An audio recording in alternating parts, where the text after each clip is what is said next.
নতুন সরকারের কাছে আমাদের দাবি থাকবে, ছাত্র সমাজের পক্ষ থেকে দাবি থাকবে 28শে ফেব্রুয়ারির সকল শহীদদেরকে যেন রাষ্ট্রীয় সম্মাননা দেওয়া হয়। এই আন্তর্জাতিক অপরাধ ট্রাইব্যুনালের বিগত সময়ে যে রায়গুলো হয়েছে সেই রায়গুলো আবার রিভিউ হওয়া দরকার। 2013 সালের 28শে ফেব্রুয়ারি আল্লামা দেলোয়ার হোসেন সাঈদী হুজুরের রায় পরবর্তী সারা দেশের মুক্তিকামী ছাত্র জনতা রাজপথে নেমেছিল। সেদিন খুনি হাসিনা এবং তার পেটোয়া বাহিনী, একই সাথে নিষিদ্ধ হতে ছাত্রলীগ, যুবলীগ, আওয়ামী লীগ, পুরো রাষ্ট্রযন্ত্রকে এক করে দেশের নাগরিককে গণহত্যার জন্য তারা লেলিয়ে দিয়েছিল। আমরা দেখতে পেয়েছি একদিনে প্রায় শতাধিক মানুষকে হত্যা করা হয়েছে, হাজার হাজার মানুষ পঙ্গু হয়েছে এবং এটা সপ্তাহব্যাপী গণহত্যা সংগঠিত হয়েছে। প্রায় 2 শতাধিক নাগরিক হত্যা করা হয়েছে এবং প্রায় হাজার হাজার নাগরিকদেরকে পঙ্গু করা হয়েছে। এখন অসংখ্য আমাদের ভাই বোনরা তারা হাসপাতালে বেঁধে কাতরাচ্ছেন, চোখ হারিয়েছেন, হাত হারিয়েছেন, পা হারিয়েছেন। তো এই যে 28শে ফেব্রুয়ারির যে লিগাসি, যে আজাদির যে লড়াই, আগ্রাসনের বিরুদ্ধে, আধিপত্যবাদের বিরুদ্ধে যে সংগ্রাম, যে লড়াই আমাদেরকে শিখিয়েছেন আমাদের নেতা আল্লামা দেলোয়ার হোসেন সাঈদী হুজুর, সেই লড়াইয়ের উপর ভিত্তি করে কিন্তু 24শে জুলাই বিপ্লব হয়েছে। 24শে জুলাই বিপ্লবের যে শহীদরা আছে, শহীদদের ইমাম বলে আমরা শহীদ আবু সাঈদ, শহীদ ওয়াসিম, শহীদ আলী রায়হান, শহীদ শান্ত, শহীদ ইসমাম, অসংখ্য শহীদদের আপনি জীবনী পাবেন যারা আল্লামা দেলোয়ার হোসেন সাঈদী হুজুরের যেই আদর্শ, আল্লামা দেলোয়ার হোসেন সাঈদী হুজুরের যেই বয়ান, সেটাকে তারা লালন করত, সেটা ধারণ করত এবং তাদের ফেসবুক স্ট্যাটাসের মাধ্যমে তারা ওই সময়ে তাদের আকাঙ্ক্ষার কথাগুলো বলেছে। আল্লামা দেলোয়ার হোসেন সাঈদী হুজুরকে যখন শহীদ করা হচ্ছিল তখন শহীদ ইসমাম বলেছিল, আল্লাহ তুমি আমাকে এভাবে শহীদ করো, এই বাংলায় যেন আমি আজাদি এনে দিতে পারি। তো সেই ইসমাম 2024-এর জুলাই বিপ্লবে তিনি শহীদ হয়েছেন। শহীদ আবু সাঈদের স্ট্যাটাস থেকে আমরা দেখতে পেয়েছি।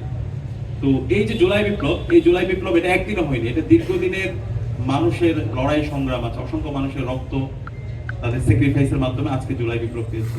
এবং এই জুলাই বিপ্লবের অন্যতম যেটা হচ্ছে আমাদের পাটাতন তৈরি করে দিয়েছে, সেটা হচ্ছে 28শে ফেব্রুয়ারি।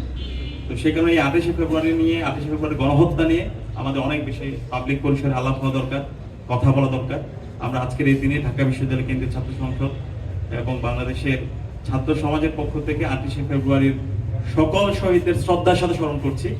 আমরা নতুন সরকারের কাছে আমাদের দাবি থাকবে, ছাত্র সমাজের পক্ষ থেকে দাবি থাকবে 28শে ফেব্রুয়ারির সকল শহীদদেরকে যেন রাষ্ট্রীয় সম্মাননা দেওয়া হয়, তাদেরকে রাষ্ট্রের স্বীকৃতি দেওয়া হয়। একই সাথে এই সকল শহীদদের এবং আহতদের রাষ্ট্রের পক্ষ থেকে পুনর্বাসনের ব্যবস্থা করা হয়।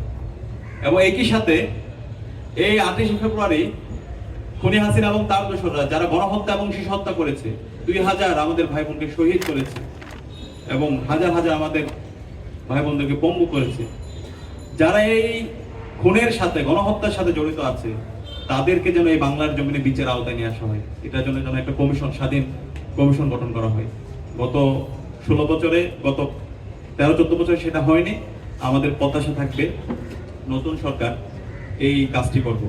এবং একই সাথে ওই সময়ে যারা জাতীয় নেতৃবৃন্দ ছিল, জাতীয় নেতৃবৃন্দদের বিরুদ্ধে বিভিন্নভাবে তাদের বিরুদ্ধে অপবাদ দিয়ে বিচারের নামে অবিচার করা হয়েছে, যেটা আমরা এটিএম আজহার ভাইয়ের রায় পরবর্তী বিচার বিভাগ থেকে, কোর্ট থেকে যেটি বলা হয়েছে, এটা বিচারের নামে অবিচার হয়েছে, একজনের বিচার অন্যজনের উপর দায় দিয়ে দেওয়া হয়েছে। সুতরাং এই আন্তর্জাতিক অপরাধ ট্রাইব্যুনালের বিগত সময়ে যে রায়গুলো হয়েছে সেই রায়গুলো আবার রিভিউ হওয়া দরকার এবং আমাদের আল্লামা দেলোয়ার হোসেন সাঈদী হুজুরকে সর্বশেষ মেডিকেল ক্লিনিং এর মাধ্যমে ওনাকে শহীদ করা হয়েছে, হত্যা করা হয়েছে। এই হত্যাকাণ্ডের সাথে যারা জড়িত ছিল তাদেরকে যেন এই স্বাধীন বাংলাদেশের বিচারের আওতায় নিয়ে আসা হয়।